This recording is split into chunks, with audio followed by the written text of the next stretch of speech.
शरीरात लोहाची कमतरता दूर होण्यासाठी पालक, मोहरी, मेथी, कोथिंबीर, पुदिना, ब्रोकोली, कोबी, सोयाबीन, काकडी खा. शरीरातील हिमोग्लोबिन वाढवण्यासाठी आहारामध्ये अधिकाधिक हिरव्या भाज्यांचा समावेश करा. पालकच्या पानांमध्ये सर्वाधिक लोह असते. रक्तप्रवाह आणि एकूण रक्त आरोग्य वाढविण्यात मदत करण्यासाठी येथे काही टिपा आहेत. 1. रक्ताचे प्रमाण आणि रक्ताभिसरण रोखण्यासाठी भरपूर पाणी दिवसातून किमान 8 ते 10 ग्लास प्या.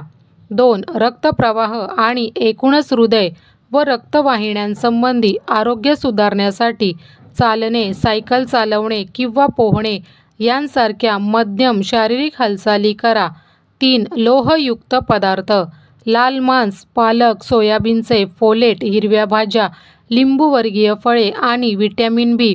बारमासे अंडी, दुग्धजन्य पदार्थ रक्त उत्पादनास समर्थन द्या. 4. उच्च तणाव पातळीमुळे रक्तदाब समस्या आणि रक्ताभिसरण कमी होऊ शकते. ध्यान किंवा खोल श्वासोच्छवासाच्या व्यायामासारख्या तणाव कमी तंत्राचा सराव करा. 5.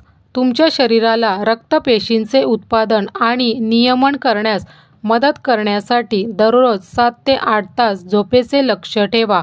6. धूम्रपान केल्याने रक्तप्रवाह आणि एकूणच आरोग्य लक्षणीयरीत्या कमी होऊ शकते.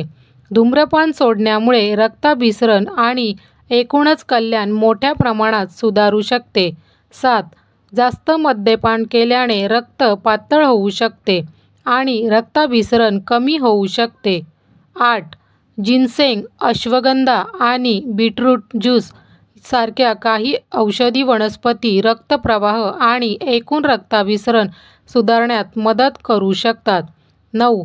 नियमितपणे तुमचा रक्तदाब तपासा आणि तुम्हाला काही चिंता असल्यास आरोग्यसेवा व्यावसायिकांचा सल्ला घ्या. 10. तुम्हाला सतत रक्ताशी संबंधित समस्या किंवा चिंता येत असल्यास वैयक्तिक मार्गदर्शन आणि उपचारासाठी आरोग्यसेवा व्यावसायिकांचा सल्ला घ्या. लक्षात ठेवा, तुमच्या एकूण आरोग्याला प्राधान्य देणे आणि कोणतेही नवीन पूरक किंवा उपचार सुरू करण्यापूर्वी आरोग्यसेवा व्यावसायिकांचा सल्ला घेणे आवश्यक आहे. तर मित्रांनो, व्हिडिओ कशी वाटली ते कमेंट्समध्ये नक्की सांगा. व्हिडिओला लाईक आणि तुमच्या मित्रांसोबत शेअर करायला विसरू नका. व्हिडिओचे असेच नवनवीन अपडेट पाहत राहण्यासाठी आत्ताच आमच्या चॅनलला सबस्क्राईब करा व बेल आयकॉन ऑल प्रेस करा, म्हणजे येणाऱ्या व्हिडिओचे नोटिफिकेशन तुम्हाला मिळत राहतील. धन्यवाद.